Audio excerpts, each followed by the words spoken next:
Olá, meu amigo, minha amiga roteiro, sejam bem-vindos ao nosso podcast do Rota da Saúde. Estamos aqui hoje no nosso 41º episódio, nós vamos continuar falando sobre saúde financeira, mas se você quiser recapitular aí um pouquinho do nosso último episódio, é só entrar lá no YouTube, no Spotify, nas nossas redes sociais, que eles vão estar lá disponíveis para vocês, tá? Compartilhe com a galera que estava muito legal. Para quem não lembra, meu nome é Narciane Bertolassini, sou psicóloga na Transportadora Garbuio e estou aqui de volta com o João Vitor, que a gente vai continuar aí falando sobre saúde financeira. No último episódio, a gente falou um pouco da base, né? Como fazer ali, organizar as nossas finanças para evitar o endividamento, para não cair em ciladas, em golpes. Foi uma conversa muito, até rápida, mas assim, muito instrutiva para todos, então recomendo que vocês resgatem lá. E hoje essa conversa vai para um nível, né, um pouco mais avançado, vamos dizer assim. Nós vamos falar aí sobre essa ordem, depois da ordem financeira, da segurança, como que a gente cresce ali para ter um pouco mais de liberdade financeira. Vocês vão entender um pouquinho esse conceito. Então a gente vai falar um pouquinho de investimentos, reservas, né, de segurança. João, seja bem-vindo de novo. Olá, tudo bem, pessoal? Sou o João Vitor, estou aqui de novo para falar agora um pouco de investimentos, né? Sou profissional da área bancária há 17 anos e estou trazendo experiência para vocês, né? E por onde a gente poderia começar? Voltando no episódio anterior, a gente começou a falar sobre fazer um planejamento, né? Montar o seu orçamento, ver o que tem que cortar, o que é importante você adquirir, né? Questão de crédito, como usar o crédito. E depois que você já dominou, digamos assim, essa situação, vamos começar a investir, né? Quando a gente fala em investimento, as pessoas mais curiosas, assim, hoje em dia usam muito até podcasts mesmo, né, recursos assim, tem alguns famosos, eu não vou fazer propaganda, mas tem alguns famosos aí que a gente conhece, de livros importantes, inclusive, que tem, e que até desperta um pouco essa curiosidade. Uma questão, a primeira que vem assim, pelo menos foi o primeiro conceito que eu li sobre investimento quando eu comecei a ter curiosidade sobre isso, foi sobre a reserva de emergência. Tem relação ao fato da reserva de emergência ter justamente essa relação com essa ordem que a gente falou ordem financeira que a gente falou no último episódio? Sim, com certeza. Primeiro você tem que ter uma estabilidade financeira para você. Você não pode estar no vermelho, senão você não consegue montar uma reserva, né? E conseguindo controlar o seu orçamento, aí você vai pensar na reserva, que é muito importante. É o que vai trazer você, eu acho que talvez o principal fato de tudo que a gente está falando, a saúde financeira. Porque isso vai te trazer uma tranquilidade enorme. A possibilidade de você, depois que tiver uma reserva, realmente aí pensar no investimento ou para aposentadoria ou para realmente ganhar um pouco de dinheiro, começar pelo menos, né? Ganhar dinheiro, mas é necessário a reserva. Existe alguma, como é que eu posso dizer assim? Regra, alguma fórmula, por exemplo, eu ganho, a gente usou no último episódio uma comparação de um salário de R$5.000, vamos dizer assim. Eu vou dar um desafio um pouco maior. Manda. Um assalariado, vamos dizer assim, uma pessoa que ganha um salário mínimo hoje, ela consegue fazer uma reserva de emergência? E se consegue é complicado, né, Nani? A gente vai falar agora, a gente vai falar da regra, que assim, um profissional da área de planejamento financeiro vai te indicar, e da realidade que o povo brasileiro vive hoje, né? O ideal hoje seria para um assalariado ele ter de 3 a 6 meses, no mínimo, do seu custo fixo dentro da reserva de emergência, né? Mas outros planejadores orientam até de 6 a 12 meses para aumentar a sua tranquilidade. Mas a gente sabe que é difícil, né? É tudo muito caro, né? Muitas vezes o custo de vida, o básico, é muito caro hoje em dia. Então, você tem uma dificuldade para conseguir guardar 1 ano de salário, 6 meses de salário, ou 3 que seja, né? De salário ou mesmo do custo fixo, porque o salário praticamente é o custo fixo, né? Por isso que a gente tem que se planejar para conseguir começar a investir. Mas vamos lá, ó. vindo nesse assunto aí, sem a hipocrisia da gente falar que é fácil. Não é fácil. Mas você tem que pensar assim. Quanto você tem hoje de reserva de emergência? Tipo, 0. Né? Para quem tem 0, se tiver R$1.000, já é o início de uma reserva. Se você tem 2, 3, 5 mil, já resolve muitos problemas. Por exemplo, você está lá, você vai viajar, deu um problema no carro. Você teve um dano mais caro no carro, por exemplo, fundo de motor. Ou, preciso trocar os 4 pneus do carro. Se você não tiver a reserva, o que vai acontecer? Você não vai deixar de encostar o veículo. Né? Só se não tiver opção. Você vai entrar no cheque especial, você vai entrar no cartão de crédito ou fazer um financiamento. A reserva de emergência, aí já começaria, se não sanar todo o problema e você pegar menos crédito, até cobriria e te dá uma tranquilidade para resolveu, tá aqui, zerou, vou começar de novo. Né? Então a gente tem que pensar nisso. Tá. A pessoa fala, eu não consigo guardar 5 mil, então não vou guardar nada. Não, esse mês sobrou R$100, guarda. Ou o ideal é nem esperar sobrar, é colocar no orçamento.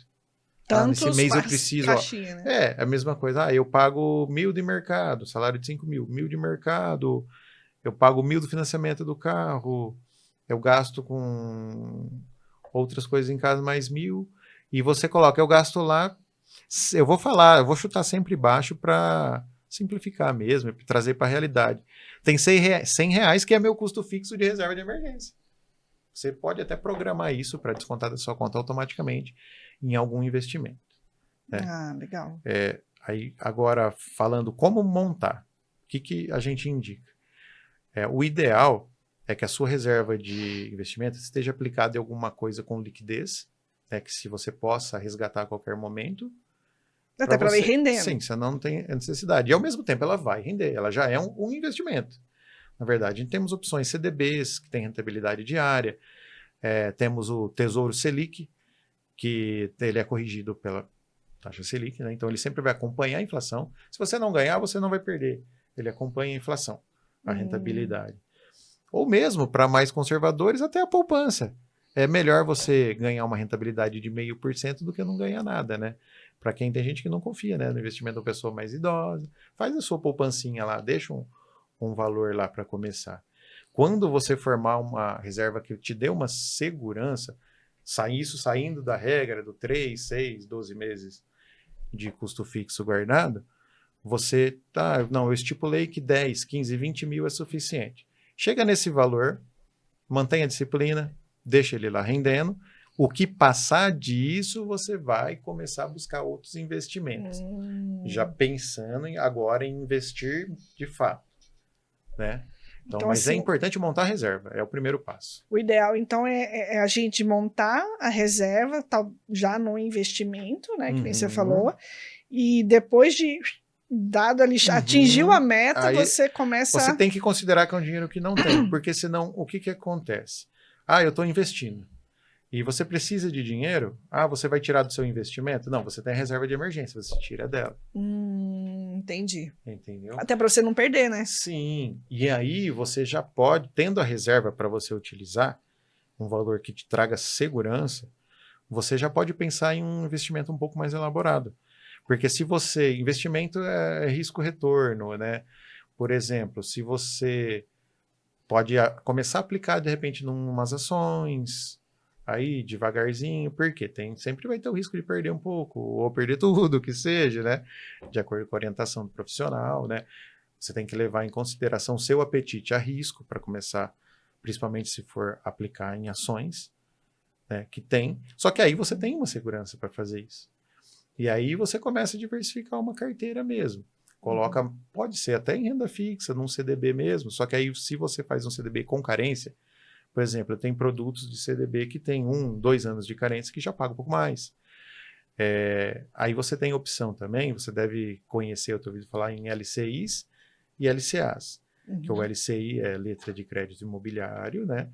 Todo o dinheiro aplicado vai ser investido no setor imobiliário, os bancos investem. E o LCA é exatamente a mesma coisa, só que vai ser investido em agronegócio. Então, além de investir e ganhar dinheiro, você está ajudando a economia também. Só que esses produtos, eles sempre vão ter uma carência de 6 meses, às vezes de 12 meses, às vezes de 2 anos, de acordo com a negociação que você fizer lá na hora de contratar, só que eles são isentos de imposto de renda. Só que você não pode contar, porque se você faz uma aplicação para 1 ano e tem uma emergência, não tem o que fazer. Não adianta ir lá no seu profissional de investimento ou no banco brigar, porque é uma regra do produto que você contratou. Então você tem que ter a reserva, e ter também um pouco de aplicações com liquidez. A liquidez que a gente fala é a possibilidade de resgatar imediatamente. Né? Tem uma liquidez aí legal. Aí o céu é o limite quando você começa a investir. A investir, né? Você vai ficando ambicioso no bom sentido. Vai ficando ambicioso no bom sentido. Você falou uma coisa que eu acho muito importante. Hoje em dia a gente tem muito recurso, muita informação, né? As pessoas estão começando a falar sobre investimento, isso é muito legal. E vai aumentar. Você vê cada vez pessoas mais jovens falando sobre investimento, então as pessoas já estão, a nova geração já está começando a demonstrar uma preocupação nesse sentido, mas ainda tem muita gente que se aventura sem informação. Né? Então, não assim, se deve fazer isso. Procure um profissional que leia vai bastante. orientar. Em investimentos é muito legal também você consegue aprender, fazer, mas faça um curso. Tem cursos na internet de graça que ensina. Existem plataformas, né, que falam sobre isso. Você só tem que tomar cuidado para filtrar, porque tem muitos coaches aí que prega que você vai ganhar milhões. Não, você não vai ficar milionário da noite para o dia se você é uma pessoa assalariada que tem um investimento limitado. E nem a pessoa rica também. Não vai ficar milionária da noite para o dia, né? Mas você consegue sim, conseguir juntar um dinheiro ao longo da sua vida para te trazer uma estabilidade, para começar aí, de repente, até no futuro, ter uma independência na renda, financeira. Né? Assim, existe isso? Existe sim. Eu vejo muitas pessoas que já conseguem ter uma renda mensal. Né? Por exemplo, hoje a gente fala, né, que principalmente para quem investe em renda fixa, todo mundo vai atrás do tão sonhado 1%, né? Que é uma rentabilidade ótima. Né? Então, se você tem, por exemplo, eu vou arredondar, sempre vai ter a questão de imposto de renda nos investimentos, a maioria, tem produtos isentos, mas em geral, hoje a gente consegue chegar nesse 1%, ou perto disso. E se você tem lá 100 mil reais aplicado, você vai arredondando a conta e você consegue R$1.000 por mês. Aí a pessoa fala, é pouco? Falo, não é pouco. R$1.000. É quase que a renda. Se você tem uma casa alugada e fazer a proporção do seu ganho, hoje você ganha mais investindo do que tendo a casa alugada. Que aí pode até voltar na questão que a gente conversou no outro episódio do financiamento imobiliário. Eu falei que é importante fazer sim, que você tem que ter um imóvel. Mas talvez 2, e casas de aluguel hoje, nesse momento, não são tão interessantes. A não ser se você já é uma pessoa que tem muitos investimentos, e aí sim ter alguns imóveis, porque ainda assim é uma diversificação. Mas com o imóvel tem depreciação do imóvel, que você acaba arcando, né? Você tenta repassar parte disso no aluguel, mas não 100%, não consegue. E você não tem liquidez. Se precisar do dinheiro, você tem uma dificuldade, não vai vender hoje. Né? Isso é a liquidez. Você vai levar um tempo tal para vender. Né? O que a gente sempre orienta os clientes é ter uma diversificação de carteira. O que é? Não é, tipo, por exemplo, você, vou investir em renda fixa em vários produtos de renda fixa. Isso é pulverizar, não é diversificar. Você está investindo no mesmo tipo de investimento. Mas você monta lá uma carteira de renda fixa, lá com CDB, um tesouro direto. Você pode até ter um fundo de previdência também, conservador, que se enquadre aí junto. Aí você compra um pouco de ações de empresas de setores diferentes. Uma empresa de transporte, uma empresa de energia, uma empresa de tecnologia. Porque sempre um setor vai estar acima do outro. Se você tem uma perca em umas ações, você consegue suprir com o outro e pelo menos equilibrar. Não ter uma perda. Isso falando em ações. Mas existem fundos de investimento, né? Também é uma maneira de você investir em empresas e não precisar ficar vendendo e comprando ações, né? Fundos de ações, que você entra num fundo que tem um gestor que ele compra e vende ações e aí você tem as rentabilidades do fundo, né? Que é bem legal. Porque a pessoa tem o trabalho de gerenciar aquilo, é interessante. Né? Ah, né? legal. Porque às vezes você vai investir em ações, você tem que ficar ligado. E se você trabalha, você nem sempre pode ficar nem... Até porque, né, no trabalho você não pode ficar parando para ficar no celular comprando e vendendo ações aí no meio do dia, né? Exatamente, Você tem pode, isso. de repente, comprar, e você tem que fazer isso no horário comercial, né? É. Tá, então tem que ficar ligado nesse tipo de coisa. Mas tem, investimentos em renda fixa são um ótimo começo. Para aposentadoria, você tem fundos de previdências excelentes. Por mais que alguns coaches aí de internet vão falar que previdência é furado, que CDB é furado, você está deixando de ganhar dinheiro. Isso não é verdade. Por quê? É sim, se você tiver aplicações em ações, você tem a chance de ganhar mais. Só que tem a Uhum. chance de perder também. Também o risco é maior, né? Aí existe uma coisa que a gente tem que fazer quando vai fazer um investimento para o cliente, que é o perfil do investidor. Lá, a gente tem perguntas que a gente responde e fica registrado sobre escolaridade, nível de conhecimento, objetivo do investimento, por exemplo, do apetite a risco. Se você tiver uma rentabilidade negativa, Uhum. você resgataria automaticamente o valor e tal. Porque sem isso a gente nem pode fazer certos investimentos.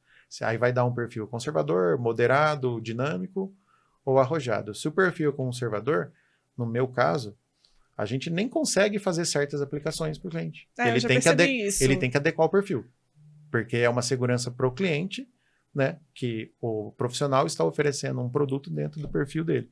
Então a gente tem que dar o questionário para ele responder. Hoje você faz lá no aplicativo, Uhum. o gerente do banco ou o consultor de investimento, ele vai exigir que você responda, senão não consegue fazer a aplicação. Muitas Ai. vezes. Então é mais por segurança mesmo. Aí o coach lá da internet fala: não, você tem que aplicar em ações. Mas se você não tem apetite a risco, a rentabilidade de um fundo de previdência, de um fundo de investimento, de uma renda fixa, um CDB, um LC e o LCA está ótimo. Para manter lá, alavancar um pouco o seu recurso, né? Como eu disse, gente, dificilmente você vai ficar milionário investindo. Você fica milionário ganhando dinheiro, sendo empreendedor, esse tipo de coisa. Quem não Então, herdou, né? Quem não é herdeiro. no herdeiro. No caso, você falou uma questão aí, a aposentadoria, né? Isso também é um assunto que acabou, né, de uns tempos para cá, gerando muita dúvida nas pessoas, né? Aquela Preocupação. preocupação, aquela coisa, eu acho que a gente não vai se aposentar mais, Hum. e não sei o quê. Quando que a pessoa. Você vai falar quando nasce. Assim, Complicado, mas vamos lá. quando que assim, poxa, vou pensar na minha aposentadoria. Eu sei que é o quanto antes, mas assim, vou começar a planejar minha aposentadoria, porque isso é outro hábito que nós não temos, Não, né? O tempo a gente acha que não, mas ele voa. Então, nossa. quando você vai ver, já está na hora de se aposentar e você fica E confiando, ficou complicada a né? Então, situação, né? quando? Olha, eu costumo dizer assim para os clientes, para o pessoal, para quem me pergunta, que, como você disse, quanto antes melhor, mas ao mesmo tempo nunca é tarde. Porque se você não Legal. começou, a hora é agora, né? Uhum. Tipo, eu tenho 42 anos. Como todo mundo, eu fui jovem e também não guardava dinheiro. Uhum. Eu aprendi um pouco cedo, porque meu pai sempre pegou no pé da gente. Meu pai era drástico, a filosofia dele até hoje é: tudo que você ganha, você guarda metade e gasta metade. Até se ele ver depois, ele vai dar risada. Ele fala isso até hoje. A gente sabe que não é possível, né? Na época dele, talvez fosse, naquela época, mas não é. Questão de aposentadoria. Cada vez menos a gente está tendo CLT, né? Então já vão ser menos pessoas recolhendo, são menos jovens trabalhando para pegar aposentadoria, e o INSS vai chegar uma hora que não vai ficar viável, isso é fato, né? Não vai se aposentar? Sim, a gente vai, mas vai se aposentar com um valor que não vai ser suficiente para viver. Eu não falo nem em manter a qualidade, manter o padrão de vida, não dá para viver básico mesmo. Então, você deve usar outras estratégias para isso, né? Uhum. Que é através dos investimentos, através de fazer um fundo de previdência quanto antes. Como eu falei para você, nunca é tarde. Porque quando você parar de trabalhar, é melhor você ter lá 20 mil guardado, rendendo, ou não ter nada. É melhor os 20 mil, né? E um rendimento legal também hoje, os Estados Unidos fazem muito isso. Eles não têm, né, a previdência pública, né, como se fosse o INSS, eles aplicam muito em ações para aposentadoria. Isso é bem difundido lá. E eles vivem de rendimento, a maioria das pessoas lá é Nossa. comum. né? Então a gente tem que começar a adotar esse tipo de coisa. Não precisa necessariamente ser ações, mas se você aplicar no fundo de renda fixa, um CDB, em 20 anos, vai depender muito do valor que você consegue aportar mensal, porque é juro sobre juro. Então, se você coloca lá, vou falar em R$ 100, é pouco hoje, mas o mês que vem ele vai estar rendendo em cima de 101, 102, 103. Então, na verdade, o que rendeu hoje, amanhã a rentabilidade vai incidir sobre o montante aplicado, mais a rentabilidade do dia anterior. Você demora muito para ver a diferença, mas vai acontecer, né? Então, o ideal seria a pessoa começou a trabalhar, vai investir, mas a gente sabe que não vai acontecer isso. A gente tem uma regra, né, que a gente estuda, a regra do 70, 20, 10, né? Você usa 70% do seu salário para custos fixos, né? Moradia, aluguel, um financiamento de veículo, alimentação, 20% para lazer, para fazer o que você quiser, ou guardar para uma viagem, ou, enfim, sair, ter uma vida social para quem gosta, né? Eu acho que todo mundo gosta e precisa ter mesmo um pouco, e 10% você investe. Mas vamos ser realistas, né? Uma pessoa hoje que ganha, tem muita gente aí, bom, a média salarial do brasileiro é R$ 3.000, mas a gente sabe que isso é a média, né? Tá pegando milhões de um lá e um salário mínimo de outro. Então, muita gente não chega a ganhar R$ 2.000 líquido no mês, descontado todos os impostos, FGTS. Como você vai falar aí para um pai de família que ele vai guardar 10% disso? Às vezes não dá, às vezes ele vai entrar ainda no cheque especial, cartão, guardar R$ 200. Então, quando você vai estudar, você vai te passar uma regra que às vezes você não consegue executar. Você tem que tentar chegar perto dela, né? Mas se você não pode guardar 200, 300, 400, 500, R$ 1.000 por mês, guarda 50. Amanhã você vai ter um pouco mais. E tenta tornar isso parte do orçamento. Esse mês eu vou ter que guardar. E em alguns momentos você consegue tirar um pouco do lazer para investir lá tanto para investimento, tanto para uma aposentadoria futura. É importante isso. E tendo a reserva de emergência, porque senão você vai precisar, você vai lá sacar na sua previdência. Verdade. Tudo volta na saúde financeira, no planejamento. Sendo sincero, é bem complicado, né? É difícil. Aí, se você tem uma renda assim mais baixa, o ideal, né, é você investir também em alguma forma de você aumentar a sua renda, né? Tem que abrir a torneira, de alguma forma. Se você está nessa situação, você tem que estudar, você tem que tentar fazer um curso, de repente usar um hobby, uma habilidade que você tem para fazer uma renda extra e começar a se preocupar com investimento e com aposentadoria. Voltar no Deu Cris, né? Igual o pai do Júlio. 3 empregos. 3 empregos. Brincadeira, gente. Mas mas é verdade, isso. Faz sentido. Faz todo sentido. Coisa, e era muito comum naquela geração, né? Que era dos anos 70, 80, tinha muito isso, né? Sim. As pessoas tinham... né? Aí, nossa, a gente entrava no outro podcast, né? Que vai falar de gerações e tal. Pode falar também. Mas, falando até sobre finanças de casal e de família, uma coisa interessante é os pais, vocês que são aí, né, tem as crianças, já começar desde cedo, ensinar, e muitas vezes pelo exemplo, né? Você começa a fazer isso, as crianças já começam. Muito interessante. Volta naquela curiosidade que eu falei do meu pai, que ele falava que tudo que ganha tinha que guardar metade e gastar dinheiro. Não deixa de ser um ensinamento lá que eu recebi na minha infância. Entendeu? E se você tem que mostrar para o seu filho que você é organizado, para ele vai seguir você. Ou pelo menos vai tender a seguir. E assim, aprender... Eu tenho um filho de 5 anos, né?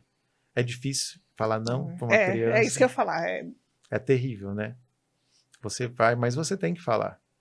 E até para ele aprender a lidar com as frustrações também, né?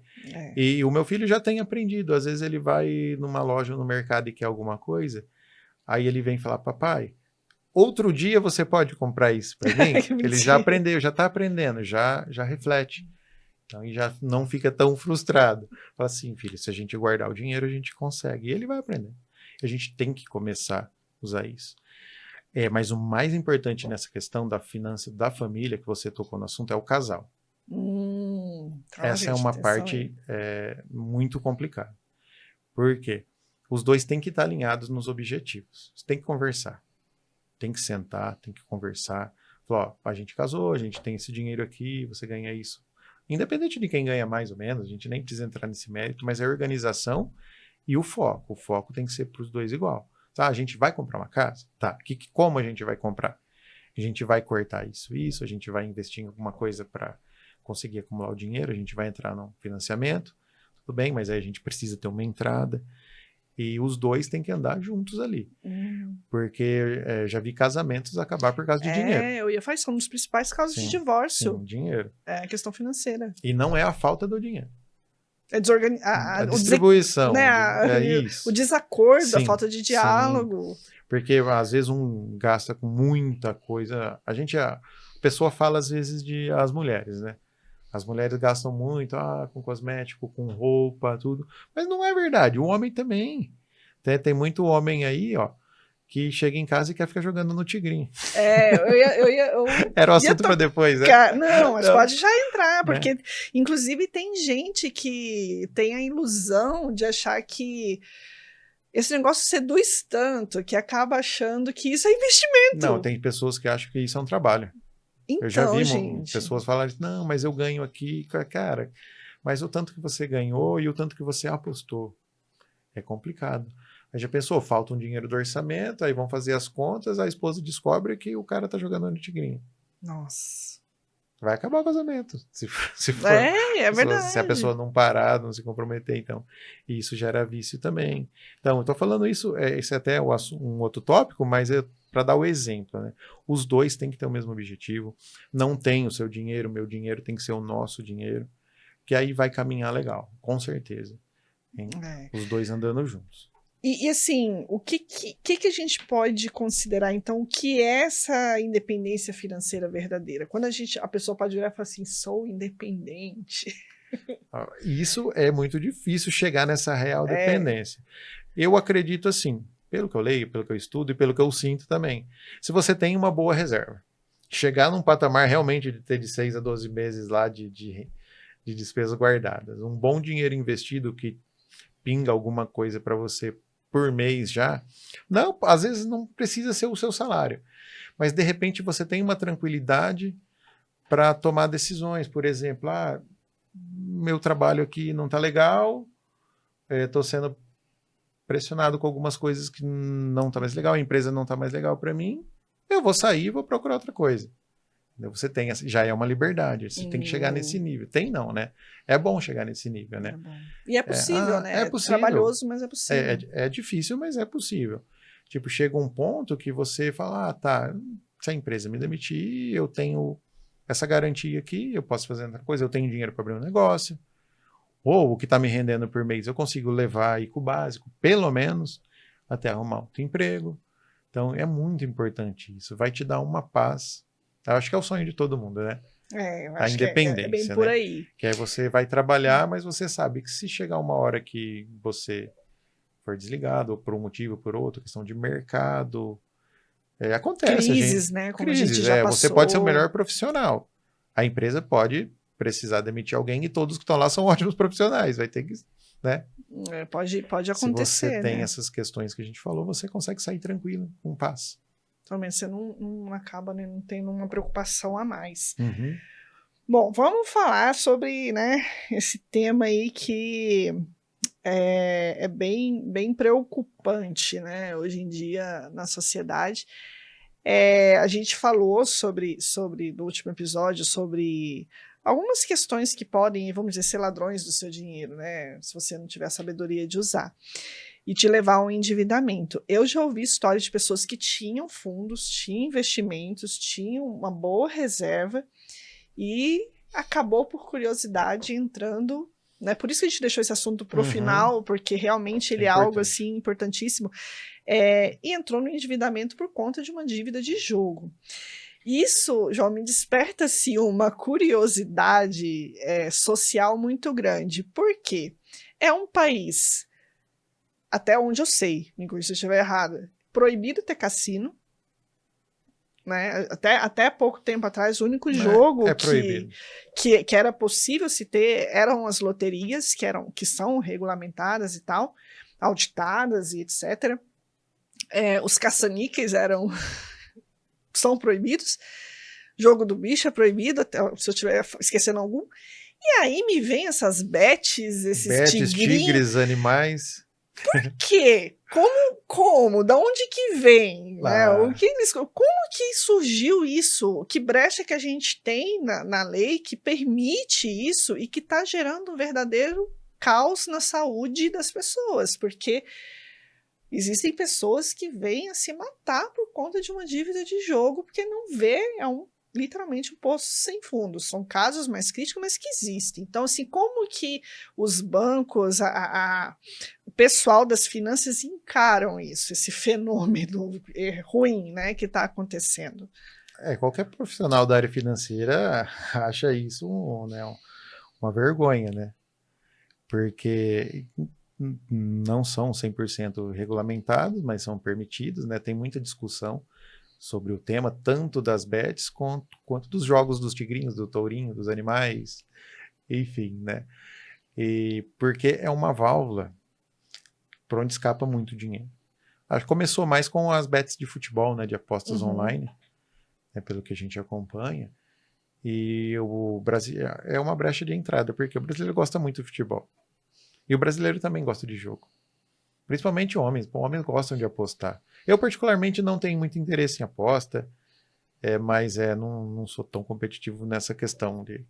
Mas o pessoal realmente acredita que vai jogar e vai ganhar e vai faturar. E não vê o tanto que está gastando, não vê o tanto que está indo, né? E os jogos online do Tigrinho é a mesma coisa. Os jogos são programados igual caça-níquel, são programados igual a máquina de bichinho da garra que desce do supermercado, que é legal. Esse eu gosto. Gente, Mas outro. também é programado, né? Cada tantas descidas a garra vai endurecer e levantar o animal. Isso é programado.